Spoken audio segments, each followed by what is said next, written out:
Hello, everyone, and welcome to Talking with Your Aging Parents about Future Care Plans. This event is designed to support adult children or caregivers who are planning ahead. In this talk, we'll go over information about senior living options for your parents and give you talking points to jumpstart conversations on important topics like end-of-life wishes, hiring in-home care, selecting a senior living community, and preparing a payment plan. We are thrilled to welcome Abby Durr, the founder of Silver Age, a referral service that educates families about senior living options. Since 2008, Abby and her team have been helping seniors and their families decide which options will best meet their needs and their budget. Silver Age also helps walk seniors and their families through the touring and decision-making process. My name is Carly Christensen. I am your host today. I'm hosting from University House Issaquah. So before we launch into the topic today, just wanted to share a little bit of information about our community. University House is a premier retirement community, part of the Era Living family of communities, where our residents share a passion for knowledge, art, and culture. We are committed to staying active in body, mind, and spirit. Our community is devoted to promoting healthy living through lifelong learning programs co-curated with our partners at the University of Washington. We are also known for our fine dining and our friendly atmosphere. We're nestled in the foothills of the Cascade Mountains, where our residents enjoy the charm of Issaquah with inspiring views of nature, all while still being close to the city centers of Seattle and Bellevue. And we've got a great transportation program for our residents that can get you to those places as well. If you're interested in learning more, we are meeting with folks every day for visits to the community. You're welcome to reach out and schedule a tour to come see us, or just a phone call to learn more about us. Our phone number that we can be reached at is 425-557-4200. And then before we get started with today's topic, I just want to share a couple of housekeeping items with you. Your microphones have been muted, and we ask that you keep them muted to minimize any background noise and ensure that we can all hear Abby, our speaker. But we do encourage you to type questions into the chat box. Abby will be able to answer your questions throughout the event, and we'll have a little bit of time at the end as well for any lingering questions that might come up. So please feel free to type them into the chat. And we look forward to having an interactive conversation with you, as well as listening to what Abby has to say. So with that, it is my pleasure to turn it over to Abby. Thank you very much, University House, for hosting me today. It is just such a privilege to be here, and I'm really excited about reaching people. Potentially, there's someone on the call today who is not in the midst of a crisis and is actually planning ahead. And that just really excites me, because a lot of times when I'm working with families, when my team and I are working with families, there is a crisis going on. And so it's just refreshing and an awesome privilege to talk to people before something major might be happening. Can you all just see the screen okay right now? Let's see. Sorry. So what we're going to cover today is conversation starters and getting the conversation going. We're going to talk about red flags and triggers for initiating care or home care or supports of various kinds. We're going to talk about aging well at home and do an overview of assisted living. We're also going to talk about advancce directives and end-of-life wishes, depending on how much time we have. I apologize for this, but I just need to take a brief second because I'm trying to get the speaker notes here.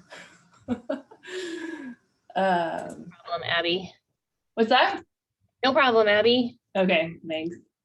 Just a moment. Technology, you know? Okay, there's the notes. I think we're all used to that at this point. Yes. Oh, thanks for your grace, though. I usually do this talk in person, so it's a little bit of a new thing to be doing it with technology in my way. Okay, so I got the notes now. All right, you guys, thanks for your patience. So there are 4 kinds of people in this world: those who have been caregivers, those who are currently caregivers, those who will be caregivers, and those who will need caregivers. So I don't know what brought you here today. If we were live, I would love to hear a little bit about what brought each of you here. But you fit in one of those categories if you know it or not. And that's a quote by Lady Rosalind Carter, one of the former First Ladies. So here's a little bit of aging statistics to get us warmed up today. 90% of adults 65 or older want to age in place in their own homes. No surprise there. The chance that a senior will become physically or cognitively impaired in their lifetime is 2 in 3. They have a great chance of needing help. Percentage increase by 2040 in the number of elderly requiring long-term care that have no children is 50%. So in the next 20 years, a lot of people are not going to have children supporting them as they're aging. Women need, on average, 2.5 years of care. That's a pretty intense level of care, assisted living level.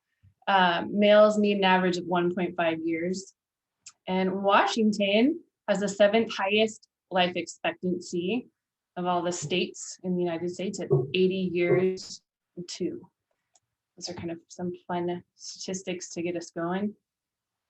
There's a great chance that you are going to need care, that your parents are going to need care.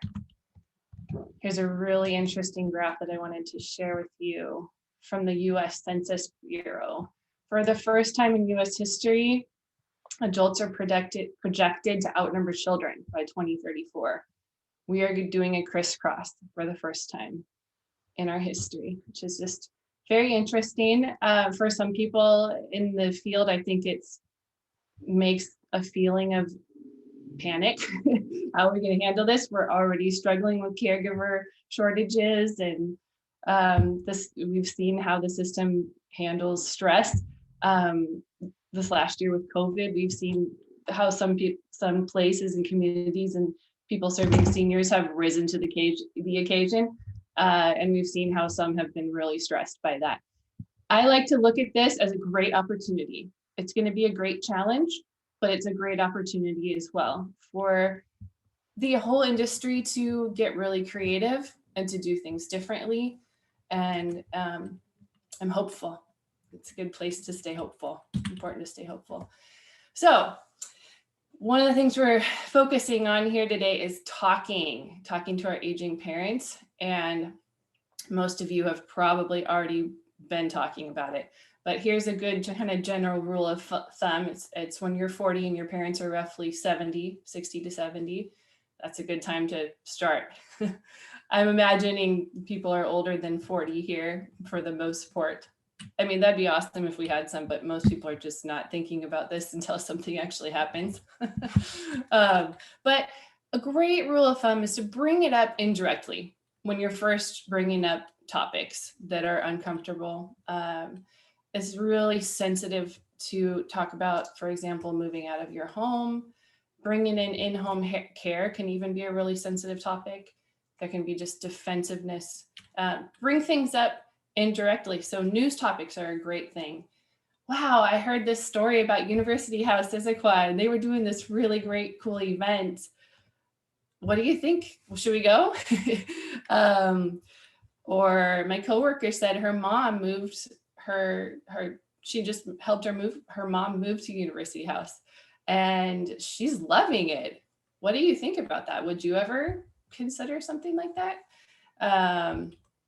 Or, whoa, this thing just happened to my friend. It was really bad.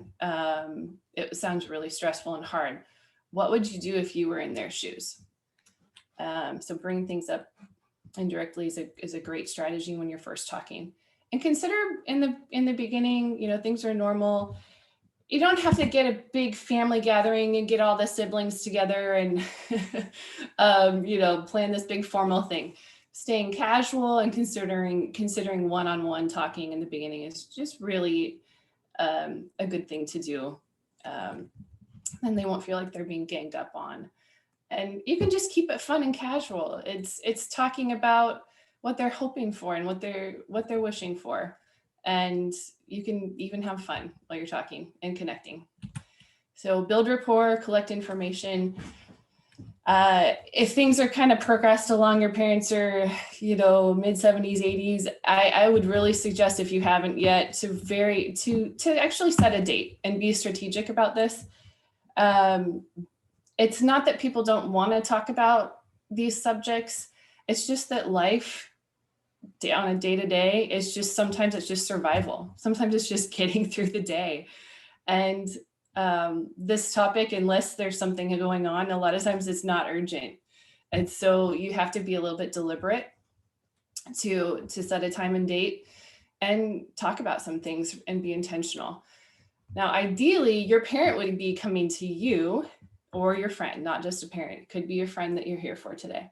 Your friend or your parent may be coming to you. I mean, ideally, they would be coming to you. And so this book called The Other Talk, a guide to talking with your adult children about the rest of your life, is excellent. And I actually just gave a copy of this to my own parents. And I said, will you please read this? And then I'd like to talk about it.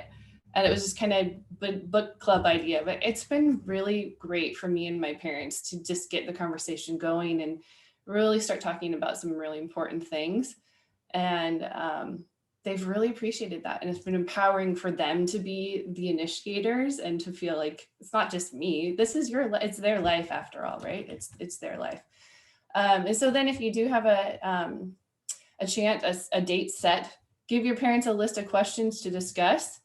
Ahead of time, you could email them. Here's a list of things I'd love to talk about. Keep it relatively short. Don't go too long. And then have someone take some notes and actually write some things down that they're hoping for and wishing for. Share your emotions.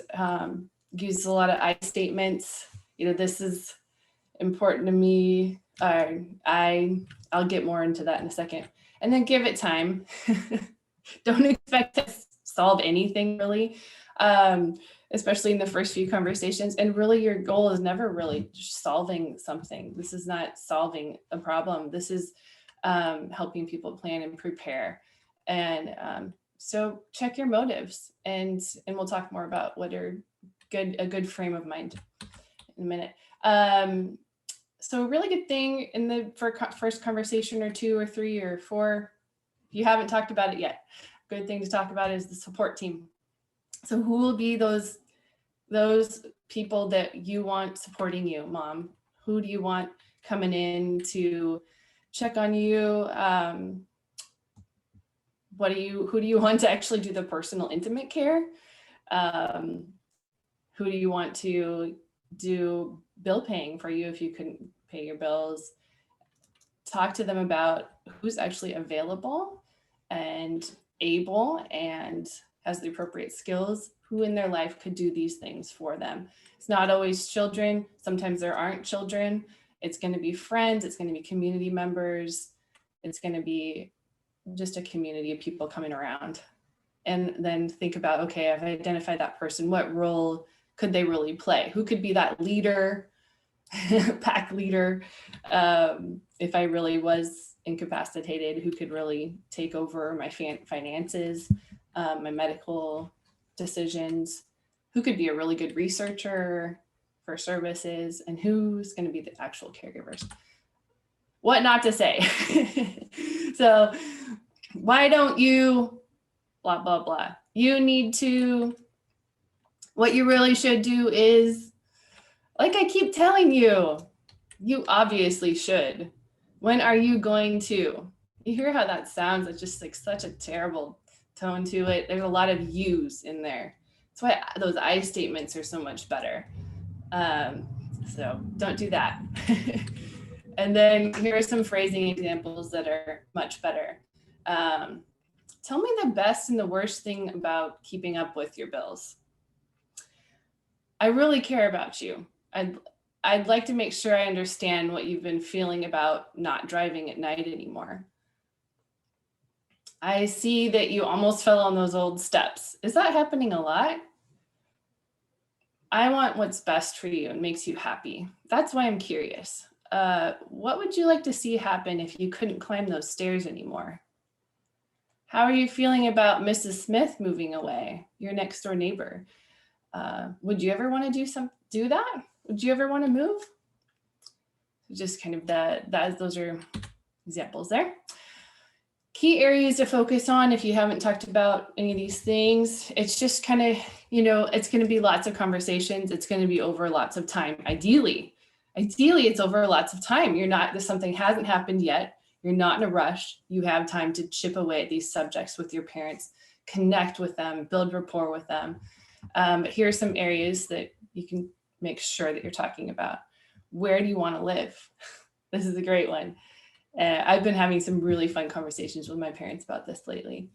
Who would you like to help you with everyday activities? How are you going to get around when you can't drive anymore? Who would you like to go to doctor's appointments with you? Who are all of your doctors, by the way? And then money and paying for care. These are some basic areas that are very important to talk to your parents about, or your friend, or any loved one that you might be coming alongside. So let's talk about driving for a minute, because we just talked about driving.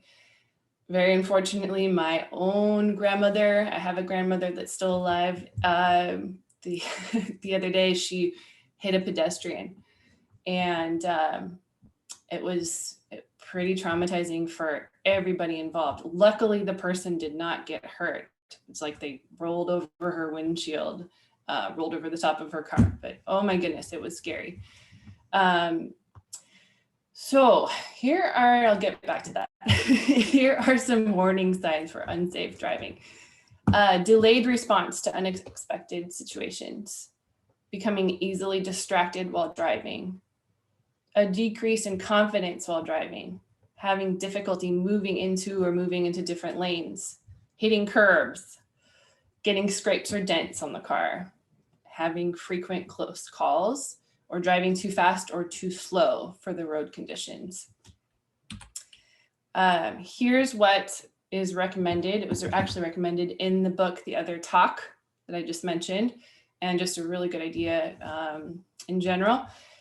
If you can, have your loved one agree to, before any of those things start happening, even before they start happening, have them agree to take an annual capability and vision test beginning at the age 70, or if an event happens, if you're noticing some things. Be like, Mom, would you agree, or Dad, would you agree to take an annual just capability test and vision test? I mean, it would be such a nightmare if you hit someone or something happened. Would you agree to do that? And that's just gonna be a really good way to get the status on how capable they are. So there are so many things just with normal aging that make driving incredibly difficult, especially the Seattle area. It's just, there are a lot of crazy drivers out there. Your reaction time just slows when you get older. Your eyesight is harder, especially at night, with all those lights, and those contrast lights are so irritating to older eyes. And then hearing, you can't hear things like you should. You won't be able to anticipate, and oh my goodness. So yes, my grandmother, one of the things we did for her was the clinical driving screening at Evergreen Hospital. She agreed to do it right away, which was great. They might not agree to do it, but it's a wonderful thing that Evergreen Hospital provides. You get a referral from a doctor to be referred to this service or this program here. And then occupational therapists at Evergreen will perform the screening. Unfortunately, my grandma passed it. She passed the screening.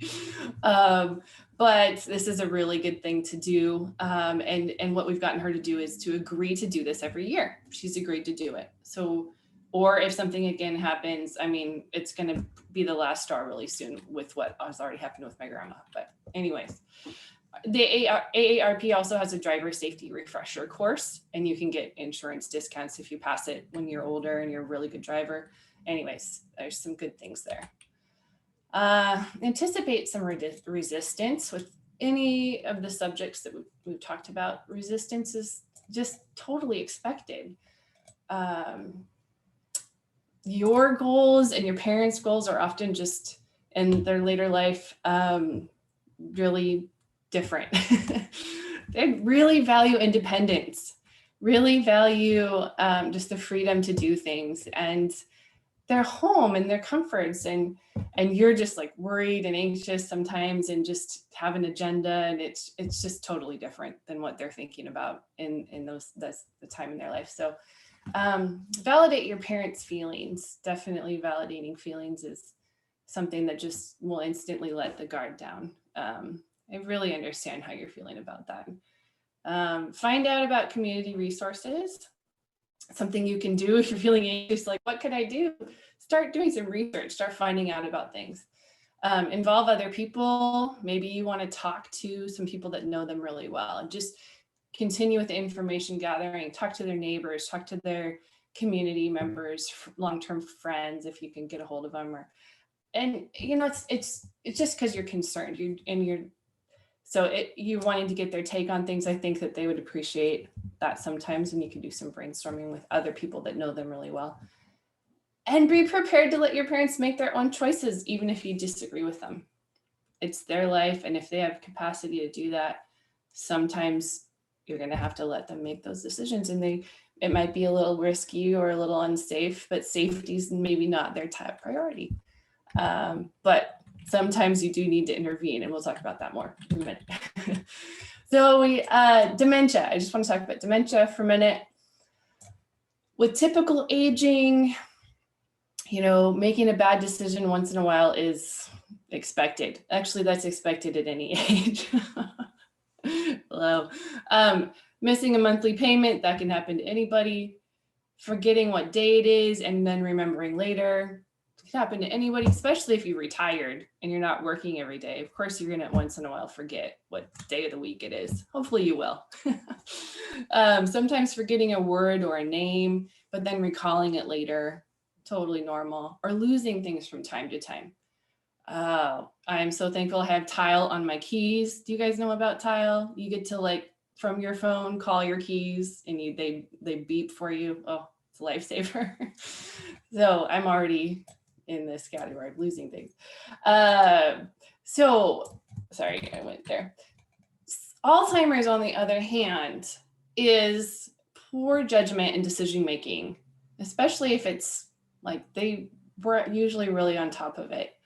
And all of a sudden you're noticing things that are disrupting their daily life, decisions that are poor and disrupting their life, especially unwise or uncharacteristic financial decisions, or losing track of the date or the season, and really not being able to recover that. It's just gone. Like they just don't know, can't figure out the date.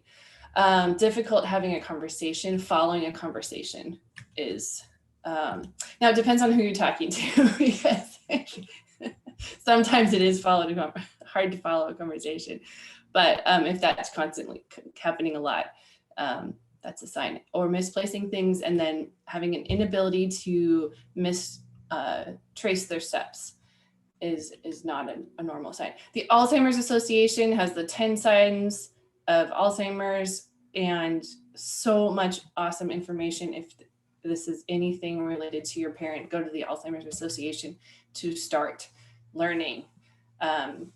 There's classes, there's support groups, there's so much out there. And then another really important thing just to mention about dementia is that get checked early. Early detection actually matters. Explore treatments that may provide some relief of symptoms.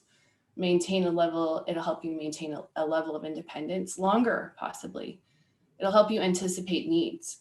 You can actually screen the brain now, and 20 years prior to showing symptoms of dementia, you can see it in the brain. I'm so blown away by that. You may not want to know, but if you do want to know, you can get some screening done really quite early on, and you can even see what part of the brain might be affected, and that can help you when you're planning. It's just really cool. And then there's a testing, brain imaging, mini mental tests. You're going to want to get your their primary physician to make a referral to a neurologist. That's what the best route to go. Now let's talk about aging well at home. But any questions at this point that we could be addressing? Abby, we did have a question in the chat about, how do you bring up this conversation after you've brought it up repeatedly and your parents who are in their mid-80s are saying, I don't want to move to a community because those places are for old people. How would you respond to that? Yeah, that's so common. Oh my goodness. Even 80, 90-year-olds, they'll go visit, a community or do a respite stay, which are both things I would suggest. And sometimes they're like, well, these people are all old. I'm not old. They have a walker just like everybody else, but just really don't realize that they're old too. We are going to get into some more of that when there's really heavy resistance in a little bit. If you are noticing a real safety concern, that's when you need to be persistent and bring in outside sources potentially to help. But first of all, even though it sounds basic, validate their feelings and don't try to solve it. Try to keep gathering information about how they're feeling and why they're feeling the way that they're feeling.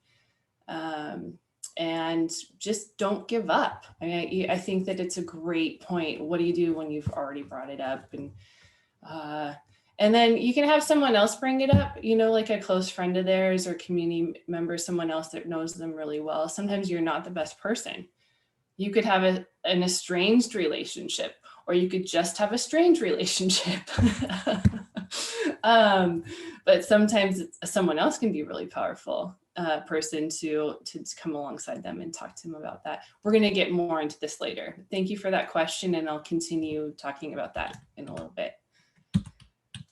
So aging well at home, 90% of people want to stay home. My in-laws are planning on installing one of these chair lifts because they have a split level home. So I was really talking to them about this weekend. And I was, have you priced it out? Yes, they priced it out, $15,000 plus for some of these lifts, depending on what kind of stairs you have. It's like, it's going to take about a month to install. And I was really talking to my in-laws about that because my mother-in-law has already fallen down the stairs once. She had a brace on her leg and fell down the stairs. And thank goodness she didn't break anything. And so I was talking to my father-in-law. I was like, what needs to happen in order for you to install that? Like, are you going to wait for another fall down the stairs? Or what's going to trigger you installing that? And I was just getting him to think about that, because I think he was thinking right now that the benefit of doing the stairs and getting that exercise outweighs the risk of falling. I kind of disagree because there's other ways to get exercise. She actually just got a recumbent bike for exercise, much safer. But anyways, that's an example of a conversation that's ongoing in my family right now. And there's some gaps in that, and I'm going to keep kind of talking to them, getting them to think about it. So if staying home is plan A, ask them about home modifications. When, how much, the timing of when they should be done. A lot of times people do home modification, they don't get around to them in time. They just don't get installed on time to even be helpful. Bathrooms are the number one thing that people are wanting to modify, and then sometimes kitchens or bedrooms. Let's see. And then if your parents are planning on staying home and are really adamant about that, I would encourage you and them to look into, to become familiar with day programs, because there's some really awesome day programs that, let's say they started having some need to have somebody with them during the day, and you're working and their friends aren't available, or their caregivers are available, but after 5, day programs are really, really great, and such a great way to stay connected and so healthy for the brain. Sound Generations is an awesome county just hub for everything they do. They have day programs. They're not operating right now, but they may be just starting to. I need to look at that. The Old Friends Club is not operating right now, but plans to possibly go back in September.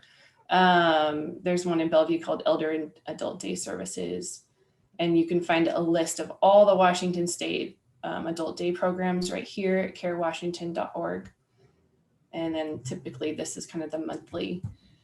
Sound Generations can also provide transportation to and from, and there's other transportation services, which is just so awesome. So just wanted to touch on that. If your mom ends up moving in with you and you can do it, you might want a break. Anyways, another thing about Sound Generations is that they have speaking of breaks for caregivers, they have a respite program where your parent, if they qualify, now there is income qualification, but they can actually go and do, they can go do a respite stay at a community. They don't even have to be on Medicaid in some cases.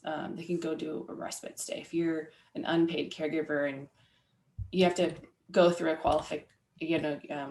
eligibility, but that's really, really amazingly helpful if you're caring for your mom at home and you just need her to go somewhere. So in-home care on average is $31 an hour. There's a lot of times a 4-hour minimum. I'm just touching on these things, just gain some familiarity for you. I could give a whole talk on in-home care. I could give a whole talk on assisted living as well. But here's just some numbers. Live-in care, and this is the cheapest. This is through an agency called McDonald Employment Agency. You hire the caregivers directly. It's not an agency, so you become the actual employer, but this is for live-in 24-hour care for one person, up to $450 for 2 people a day. If you really need 24-hour around the clock care at home for someone, it gets to be pretty expensive. Like this $450 a day, or no, so $350 a day equals $10,500 a month. And then, maybe that's their wishes and they can afford it. Or maybe even move to a community can even sometimes be cheaper than staying at home. But there's so many factors to consider. Another thing I just wanted to mention really quickly is Zinnia TV, because a friend of mine started this. So if you have a parent or friend with Alzheimer's,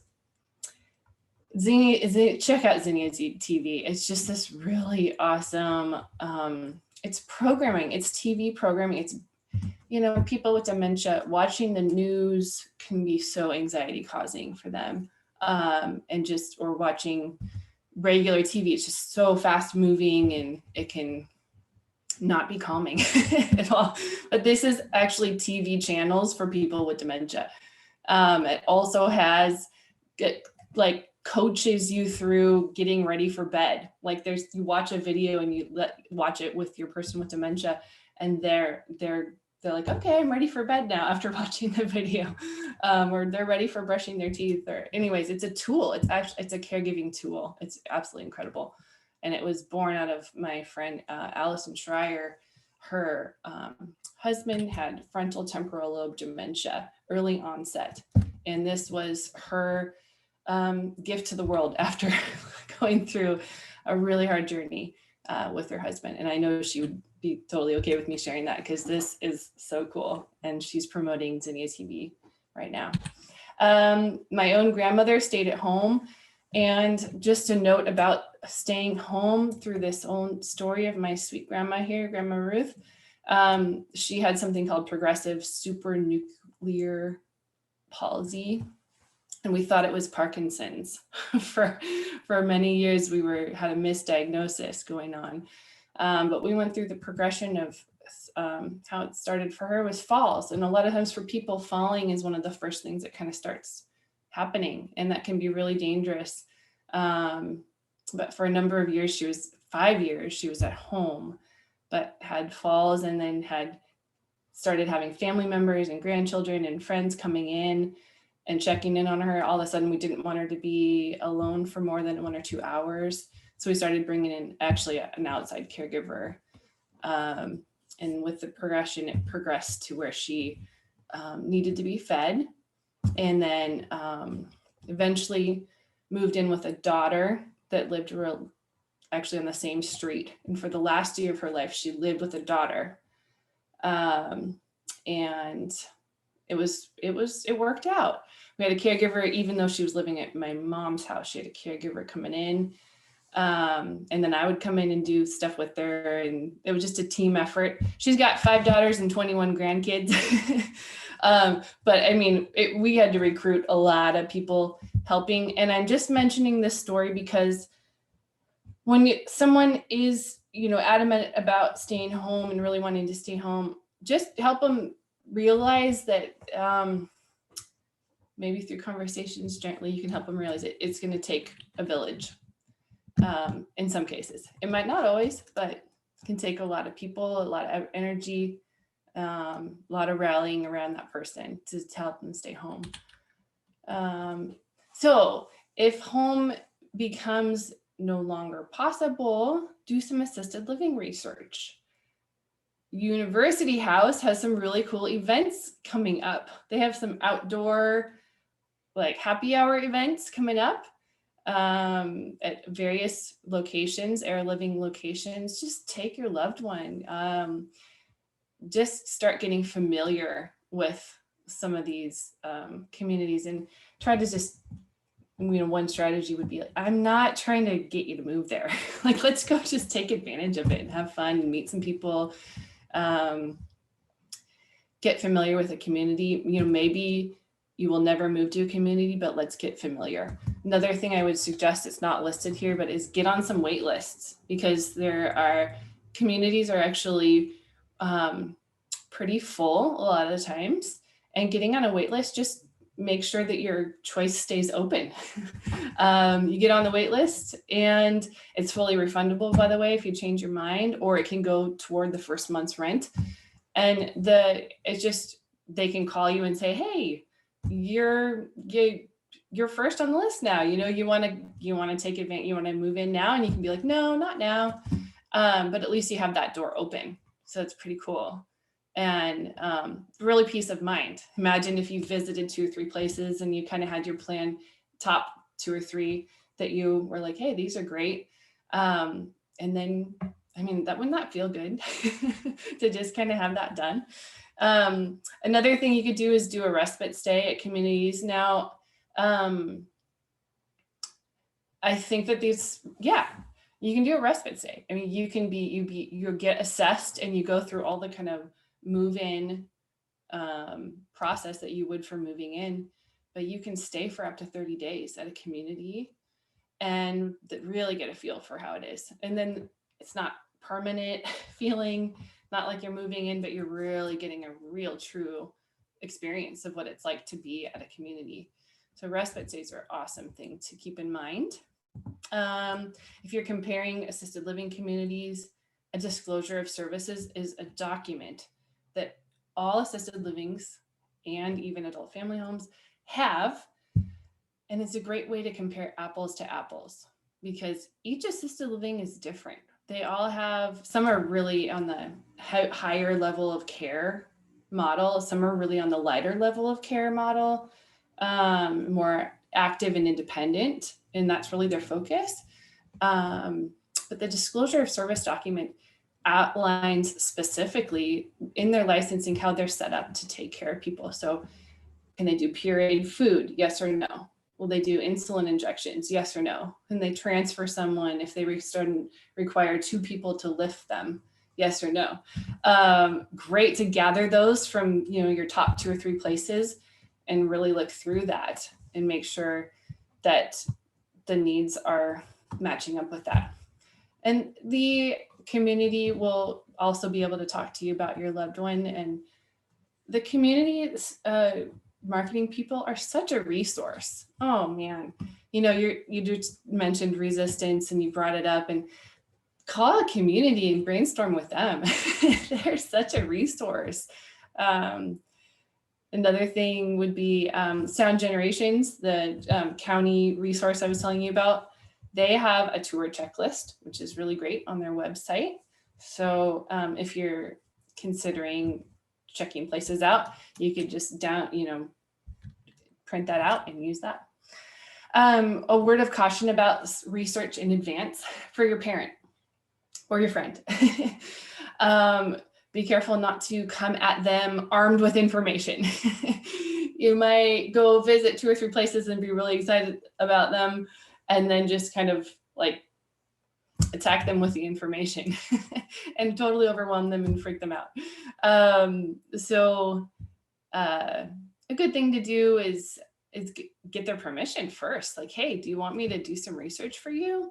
Because I'm not thinking, I know it's not your plan, but wouldn't it be great to just see what's out there in case something happens unexpected? There's so many things in life that are unexpected. So let's see, make a list of your loved one's desires and needs to give to the communities or the placement agent that you're working with ahead of time. Something you could do today would be, I just had a family call me last weekend and they were looking for an assisted living, and the son had made a document of his mom's history and desires, and it was all just typed up, and I was like, that's so nice that you did that. And that's going to be a really helpful tool when you're talking to people, and it's sometimes exhausting to share your story again and again with different communities and people. So to kind of have a written document that you prepare, maybe even with your parent, that says like some of their history and the desires and needs, and you could share that. It's kind of just a nice idea. What factors would push you to move to an assisted living? Failing health was number 1, financial crisis, nutritional challenges, loss of ability to drive, family pressure, loss of a spouse or partner. Let's see. So a good thing to do, we're getting close to our time here, but a good thing to talk about is triggers. So, Mom, I know you really want to stay home, but what could happen hypothetically where you'd be open to considering assisted living? You know, like what if you started wandering down the street and we tried so hard to keep you at home, but you were just not safe? Would you be open to it? At that point, get them to think through some things. You know, what would trigger you to actually move? A lot of people just don't want to be a burden to their kids. So let's see, you can't stay home any longer. Do you want to move? Do you want to go to A community or B community? This is a good thing. Choice, offering choice and making people feel part of a decision is important. It's not, do you want to, yeah. So it's not like, do you want to move to a community? It's like, you can't stay home. Maybe the doctor said, you know, you really can't stay home any longer. Safely, sorry.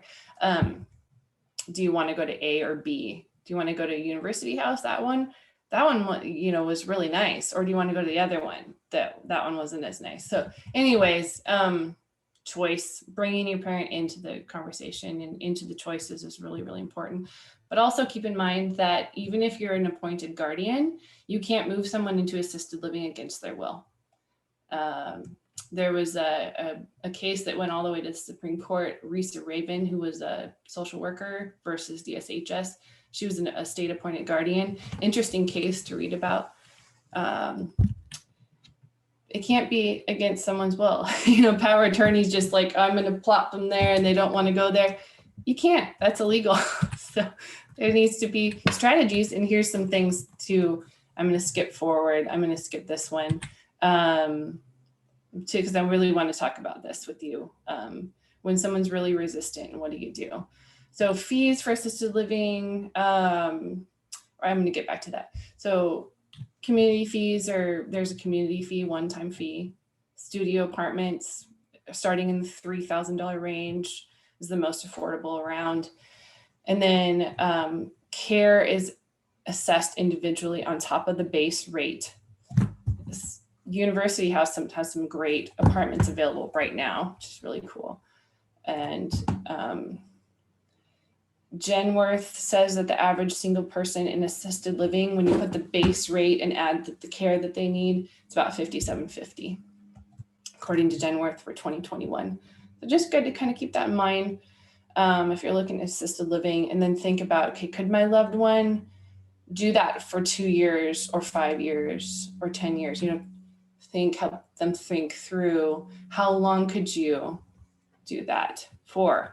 And if the answer is, well, they could only do that for 1 year, you're going to want to find an assisted living that can do a spend down to Medicaid. And there are some assisted living communities that accept Medicaid. There are a lot of adult family homes that also accept Medicaid.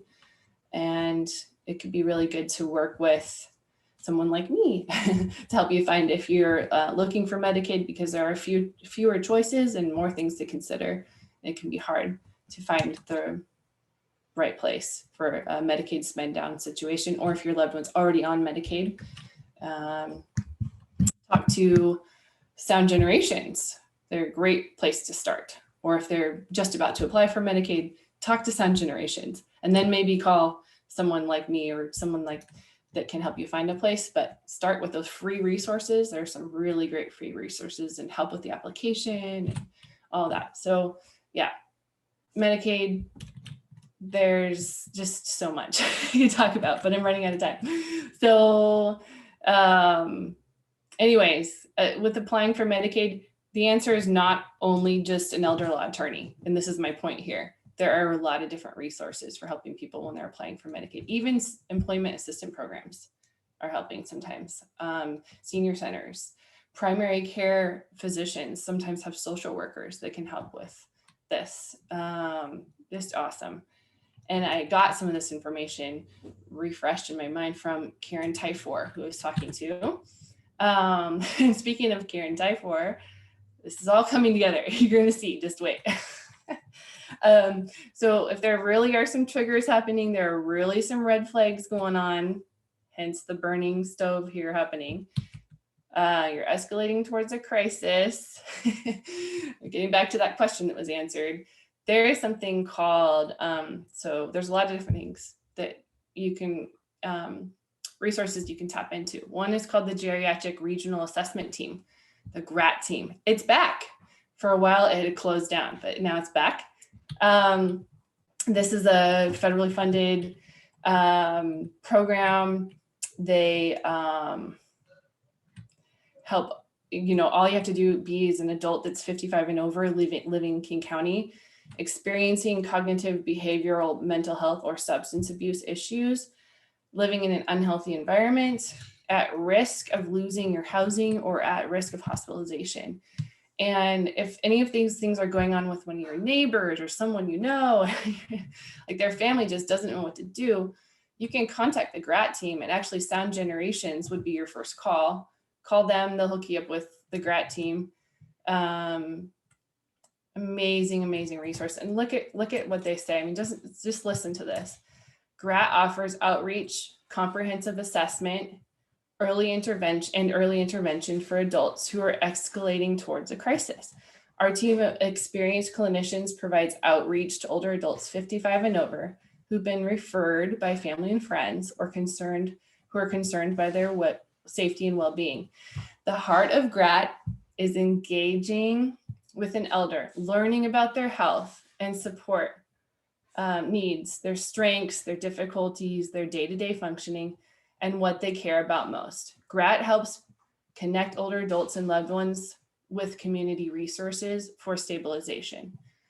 I just love it. I mean, it's just such a great thing. And some people are just so concerned about people. And this is a really, really valuable resource.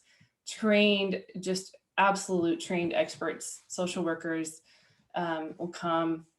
They were a lot over the phone over this last year, but even over the phone, they can do a lot.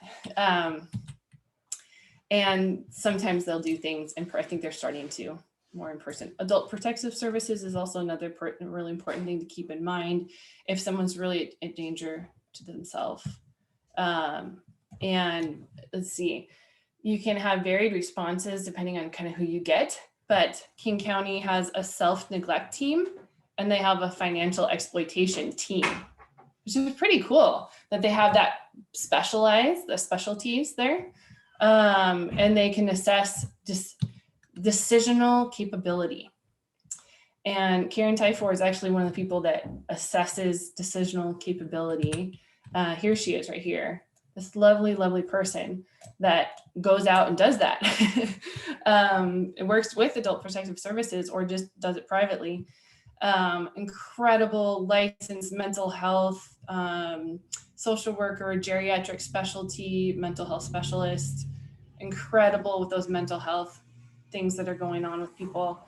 So she also just does private consultation. If you have something major going on and you've brought the subject up many times and you're really concerned, give this person a call. She's in a minefield of information and she'll do a free consult. You would learn a 30-minute call with her, like change everything. I mean, she's just so knowledgeable, so helpful. So to answer that question more, just seek help, seek outside help. It exists. You don't have to try to figure this out on your own. There are experts that are out there. So I know I'm going over time a little bit, but support groups are just so, so important too. I just want to mention this. And caregiver forums. If you're having questions and you're like, I'm running up against the wall, I don't know what to do. There's so much resistance, and get in touch with one of these national organizations that your parent or loved one might be, going through. MS, Parkinson's, Lewy body dementia specialty. Get as close to the actual diagnosis as you can. The Alzheimer's Association is awesome too, but sometimes it's a little bit more general. And they have caregiver forums. People are asking the same question you are, like guarantee it. And so, get connected, get plugged into those people they're going through the same thing as you are. And they can just be life-saving, changing. And just for yourself, get support for yourself. Go to the group for yourself. Realize, wow, I'm not alone. Wow, they have it a lot worse than I do. Get perspective. Get a picture of what it may be like for your loved one with a certain diagnosis 5 years from now. Oh, it's just, you have to get plugged into a support group. I really, really encourage you to do that. And then when the end is near, you want to help your parents live and die on their own terms. And I think I'm out of time, but there's great books. I'm just going to go really, really fast here to read with your parent, or just read on your own if they're getting closer to the end of their life. Or even just ahead of time, if you love reading, read some of these kind of books. I have other books that I could recommend. Here's just a quick thing. How are you feeling versus, do you want to talk about how you're feeling? See the difference? You come on strong with, how are you feeling? Versus, do you want to talk about how you're feeling? Anyways, documents everyone needs to have. Sorry, I'm out of time. We'll have to do part 2 of this talk, but really interesting. There's actually a dementia mental health advanced directive, living with dementia. There's different types of advanced directives that tell you, what to do, that help you direct your care towards the end of your life. And beyond just a living will, the 5 wishes is really awesome. There's also this one, dementia specific advanced directive. There's toolkits and organizers for paperwork that are really, really great. And if you get your forms filled out, I'm sorry, I'm going so fast, but re-examine your wishes when the 5 Ds are going on each decade. If there's a death, if there's a divorce, if there's a new diagnosis, if there's a decline, it's a great time to review your documents. Make sure the POAs know where the documents are. Keep in mind that your POA could quit. Be like, I'm done. So have a secondary POA in place just in case. Make sure you're taking care of yourself, because it can be very, very stressful to be walking alongside your loved one, and you got to put your own oxygen mask on first. You already know this stuff, but I'm still going to say it. Drink lots of water, go outside every day, safeguard your sanity, really unplug from the news and social media sometimes. It's really important. Keep your sense of humor, keep laughing, stay positive. Accept yourself, radical self-acceptance. I got this from Karen Tyfor's website. Go check it out more there if you want to. She is just so awesome. I keep talking about her, but just love her. And then just remember to love your, enjoy your loved one. Just in the midst of all the stuff you're working on and thinking about and worrying about, just remember to tell them that you love them a lot. And make a list of things that they liked before, like music and books and magazines, in case they're on a memory trajectory, or just to remind you of like how to connect with them. Like, make a list of things that they enjoy. Consider their love language. My mother-in-law loves gifts. And then if there's dementia going on, make your visits really special. Bring gifts, meet them and connect with them. Just, they're not going to be here forever, and you can never tell someone you love them enough. And that's the end of my talk. Any questions? Do we have time for any questions?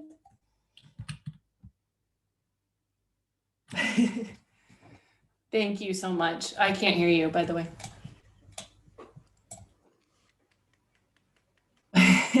Thanks. It was great. Thank you. Any questions? Anything anyone's going on, anything going on today that we could talk about?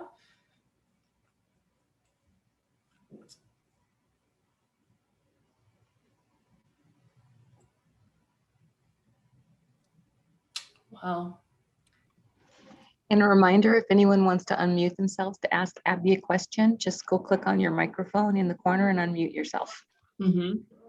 I could talk about lots of different things if we had any more time, like what a referral agency does versus what a care manager does versus, yeah, lots of subjects. And it looks like we don't have any other questions that I can see. I'm Savannah. Hi. Hi there, Abby. Thank you so much today. You know, Carly's microphone's just, we're having some technical difficulties, so I'm hopping on. Oh, okay, sure. Okay, thank you. Yeah. So if we don't have any more questions, we really just want to thank you so much for this presentation. Great information.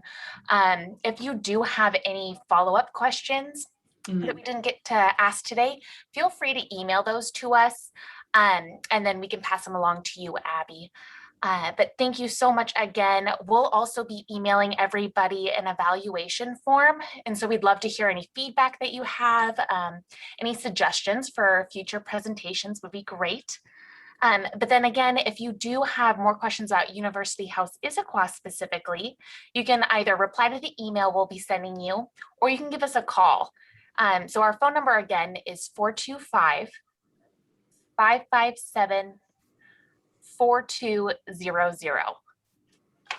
All right, well, thank you, Abby, again, and thank you everybody for taking the time to be on this presentation today. Thank you so much. All right, Take care, everybody. bye-bye. Thank you. Bye.